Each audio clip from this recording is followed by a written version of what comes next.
Hi வணக்கங்க. இன்றைக்கி காஞ்சி சமையலில் என்ன பார்க்க போகிறோன்னா, ஒரு பட்டாணி குருமா இல்லை பட்டாணி கிரேவி தாங்க பார்க்க போகிறோம். இது வடநாட்டு ஸ்டைலில் இருக்கும். இந்த ரெசிபி வடநாட்டு டிஷ்ஷு தான்.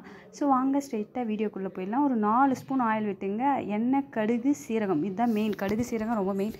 அது பொரிஞ்சு வந்தமே 2 பச்சை மிளகாய் சேர்த்துங்க. அதுக்கப்புறம் நான் இஞ்சி பூண்டு விழுது சேர்த்து வச்சுருக்கேன். அதையும் நல்லா இது கூட மிக்ஸ் பண்ணிடலாம். அந்த பச்சை வாசனை போனதுமே கருவேப்பிலை சேர்த்துக்கலாம்.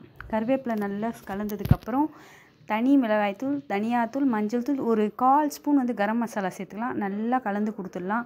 கலந்துட்டு இதனோட பச்சை வாசனை போகணும். நல்லா மேலெலாம் எண்ணெய் மிதந்து வரும். அந்த நேரத்தில் உப்பு சேர்த்துட்டு நான் 2 தக்காளி சேர்த்துக்கிறேங்க. நான் 3 பேருக்கு செய்கிறதுனால 2 தக்காளி தான் சேர்த்தேன். நீங்கள் பீப்புள் இன்க்ரீஸ் ஆகிறதுக்கு அதுக்கேற்ற போல் குவான்டிட்டி இன்க்ரீஸ் பண்ணிங்க.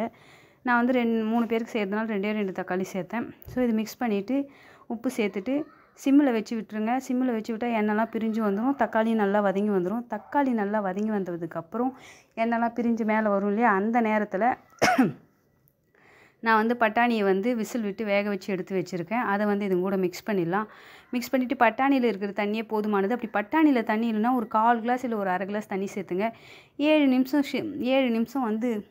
நிமிஷம் சிம்மில் வச்சு விட்டிங்கன்னா இந்த டிஷ்ஷு ரெடி ஆகிடும். நான் அதுக்கப்புறம் வீட்டில் ஒரே ஒரு உருளைக்கிழங்கு இருந்துச்சா, அது வறுத்து இது கூட சேர்த்துக்கிட்டேன். இது அடிஷ்னலாக தாங்க. இது சேர்க்காம கூட விட்டுடலாம். பட்டாணி மட்டுமே போதுமானது. ஸோ ஒரு 7 நிமிஷம் சிம்மில் வச்சு விட்டுட்டிங்கன்னா இந்த ரெசிபி ரெடி ஆகிடும். இது ஈஸியாக செய்யக்கூடிய ரெசிபி தான். எதுவும் அரைச்சிலாம் ஊற்றாமல் ஈஸியாக செய்யக்கூடிய ஒரு ரெசிபி தான். ரொம்ப சூப்பராக இருக்கும்.